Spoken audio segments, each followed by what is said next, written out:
नमस्कार बच्चों, हाजिर हूँ मैं आज फिर एक नई वर्कशीट के साथ। ये वर्कशीट है वर्कशीट नंबर 72 और 20 जनवरी की ये वर्कशीट है बेटा, मैथमेटिक्स क्लास 10।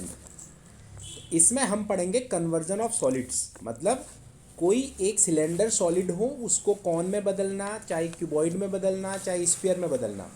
तो यहाँ पर मैं आपको बात बता दूँ, अगर मान लो ये सॉलिड है, अगर इसको आप इसमें कन्वर्ट करते हो तो इन दोनों का वॉल्यूम जो है वो इक्वल होगा बेटा, ये ध्यान रखिएगा।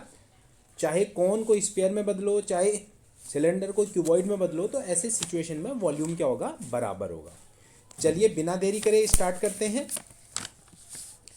Selvi house has an overhead tank shape of the cylinder, this is filled by pumping water from the sump. Underground tank को सम बोलते हैं बेटा, which is shape of cuboid, the sump has dimension this and this. Cuboid का tank जो था, जो under water tank था, उसकी लेंथ होगी, ये ब्रेथ होगी और ये हाइट होगी।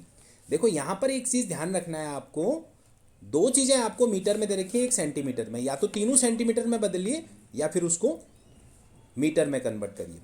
द ओवरहेड टैंक जो है, वो जो सिलेंड्रिकल टैंक है बेटा, उसका रेडियस है 60 सेंटीमीटर और 95 सेंटीमीटर उसकी हाइट है। The height of find the height of water left in the sump after overhead tank has been completely filled. आप सिंपल सी बात है, जो ये सिलेंड्रिकल टैंक है इसको भर दोगे तो इसका वॉल्यूम होगा। इस वॉल्यूम से इस क्यूबॉइडल टैंक को, सम्प को, इसके वॉल्यूम में जो वाटर था, अगर उसको क्या कर दोगे, उससे माइनस कर दोगे तो water left in the volume of water left in the tank आ जाएगा।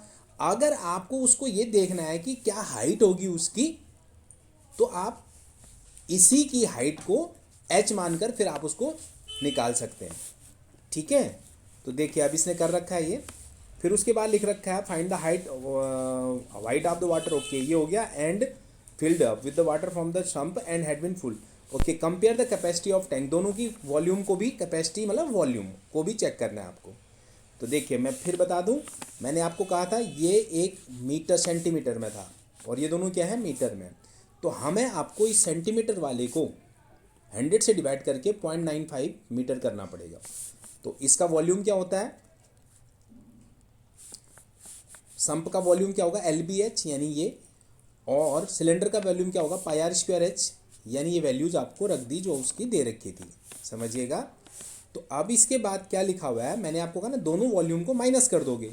वॉल्यूम ऑफ वाटर, इसमें जो पानी था, इसमें भरने के बाद जो बचेगा वो कितना बचेगा, volume of sump minus volume of tank, मतलब सिलेंडर। ये माइनस करने के बाद बेटा ये आ रहा है आपको। अब आप देखिए, सिंपल सा कंसेप्ट है ये। अगर आपका पानी बचता है, दिस वन, ठीक है, सॉल्व कर लिया आपने, ये सॉल्व कर रखा है। तो अब आगे देखिए, उसके बाद क्या क्या, हाइट कैसे निकालोगे बेटा। अब देखिए, जो पानी इसमें बचा है, इसका शेप, लेंथ और ब्रेथ तो यही होगी ना, इसमें लेंथ और ब्रेथ तो यही रहेंगी इसकी। सिर्फ हाइट पानी कहाँ होगा, यहाँ तक या जहाँ तक भी बचता है। तो इस volume of water remaining divided by area of base. ठीक है, क्या किया, L into breadth, length into breadth से क्या कर दिया, डिवाइड कर दिया। तो ये आपको आ गई क्या, height of water remain. It's metre में आ रहा है 0.475, तो यानी 47.5 सेंटीमीटर। कैसे, 100 से मल्टीप्लाई करके। आप एक चीज़ ध्यान रखें, क्या ध्यान रखना है, ये कैलकुलेशन इसमें बड़ी डिफिकल्ट होती है बेटा, उसको करते हुए बिल्कुल आपको ध्यान रखना है, कहीं कोई गलती ना हो जाए। अब आइए, आप कैपेसिटी ऑफ दोनों में उसको कंपेयर करो कहता है, तो सिंपल सी बात है, capacity of tank upon capacity of sum. उल्टा करेंगे तो भी कर सकते हैं, कोई दिक्कत नहीं, दोनों के वॉल्यूम को चेक करना है। तो ये आया 1/2। इसका मतलब है जो टैंक, जो सिलेंड्रिकल टैंक है, उसकी कैपेसिटी सम्प की हाफ है, या यूं कह लीजिए सम्प की कैपेसिटी सिलेंडर की डबल है। ठीक है, जैसे मर्जी आप कैपेसिटी को रेशो में निकाल सकते हैं। अब आइए दूसरा क्वेश्चन देखिए क्या लिखा है। A cone of height 24 centimetre and radius 6 centimetre is made modelling clay. देखो ये कौन था, उसको स्फीयर बना दिया। तो व्हाट डज इट मीन, दोनों का वॉल्यूम इक्वल होगा। आप समझिए, हाइट इसकी दे रखी है 24 और ये रेडियस दे रखा है, और हमें रेडियस ऑफ स्फीयर निकालना है। मैं आपको एक बात बता दूं, जब दोनों में पाई आपको यूज़ करना है तो पाई की वैल्यू पुट मत करिएगा। Volume of cone equal to होगा वॉल्यूम ऑफ स्फीयर। फॉर्मूला बताइए क्या होता है, वॉल्यूम ऑफ कॉन होता है 1/3 πr² इक्वल टू क्या होगा 4/3 πr³। देखिए मैंने कहा था ना पाई की वैल्यू नहीं रखना, पाई नहीं रखना है, यहाँ पाई से पाई कट जाएगा। फिर इसको सॉल्व किया आपने, r³ इक्वल टू दिस, और इसके फैक्टर कर लिए। r³ अगर ये है 3³ इंटू 2³ तो r आ जाएगा क्या 3 इंटू 2 यानी 6 सेंटीमीटर। अब आते हैं बेटा ट्राई योर सेल्फ में, क्या लिख रखा है, a metallic sphere of radius 4 point is melted and recast in the shape of cylinder radius 6 centimetre. देखिए बेटा रेडियस ऑफ स्फीयर क्या है 4.2। चेक कर लीजिएगा रेडियस ही है या क्या है, स्फीयर का आपको रेडियस है और सिलेंडर का भी रेडियस ही दे रखा है, रेडियस ऑफ स्फीयर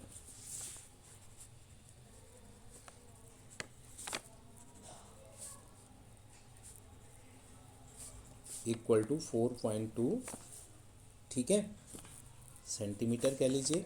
और रेडियस ऑफ सिलेंडर क्या है बेटा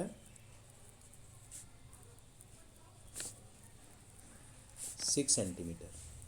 अब देखिए यहाँ पर क्या होगा, उसको recast volume of sphere equal to, बताइए तो, वॉल्यूम ऑफ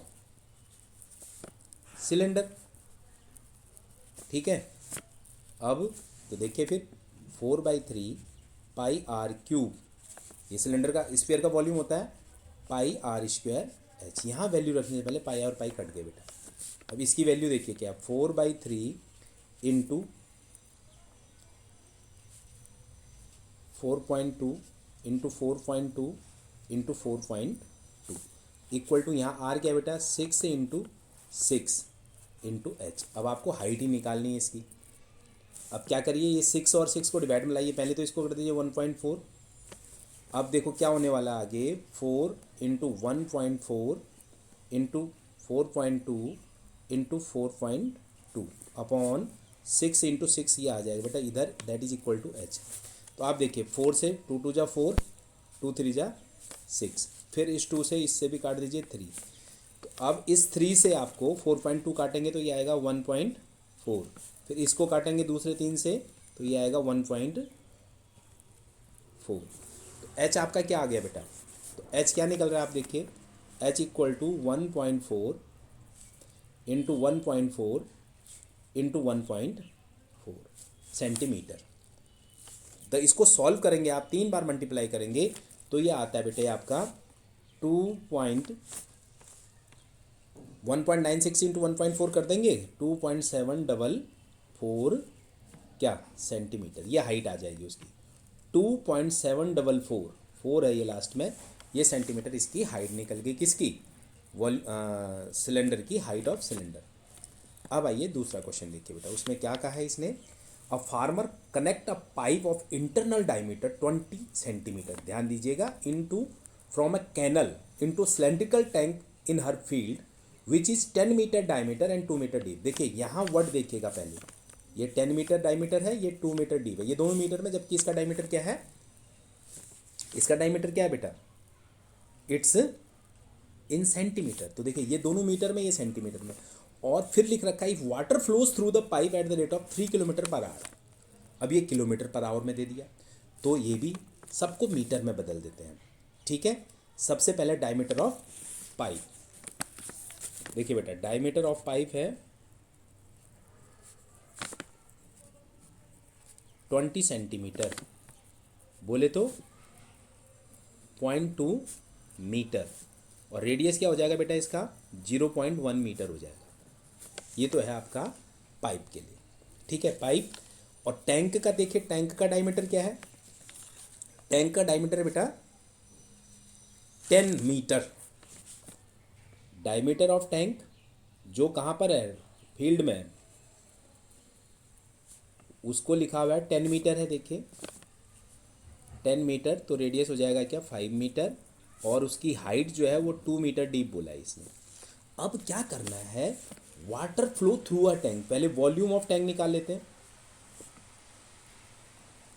क्या होता है ये πr²h and it will be क्या, पाई आर क्या है इसका 5 और H2, ये हो गया बेटा 50 पाइप। कितना आया, जो टैंक भरना है वो 50 pipe.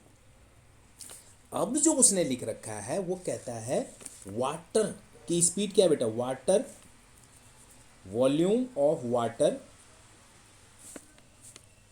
Flow through tank through pipe, flow through pipe in 1 hour, क्योंकि किलोमीटर पर आवर उसकी स्पीड दे रखी है, पाइप इन 1 आवर। अब देखिए बेटा कितना पानी निकलना है उससे, पाई आर स्क्वायर एच।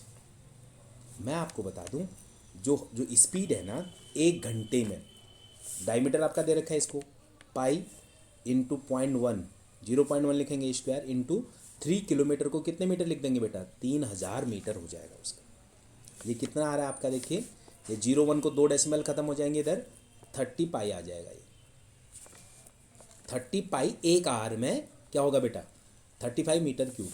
हमें टैंक भरने में कितना लगाना है, 50 पाई चाहिए। 1 आवर में कितना लग रहा है, 30 पाई पानी फ्लो कर रहा है, तो टाइम टेकन हो जाएगा, इसको 50 पाई को आप डिवाइड कर देंगे किससे, 30 पाइप से।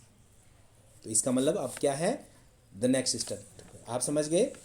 1 घंटे में 1 आवर में जो पाइप निकला, पाइप से जो पानी निकलेगा वो है 30 पाई मीटर क्यूब, और जबकि हमें भरना कितना है, 50 पाई मीटर क्यूब भरना है।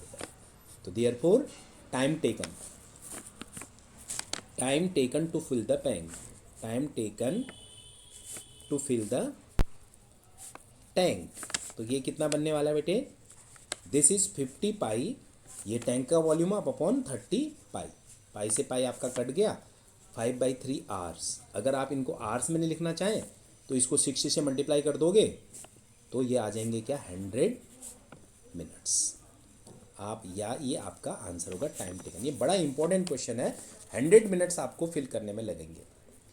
तो ये छोटी सी वीडियो थी, उम्मीद करता हूँ ये आपको अच्छी लगी होगी। आपके कमेंट का हमेशा इंतज़ार करता रहता हूँ। अगर अच्छे लगे हो या जैसा भी हो, जो कमी हो तो कमेंट ज़रूर करिएगा। इतना ही रखते हैं इस वीडियो में। नमस्कार।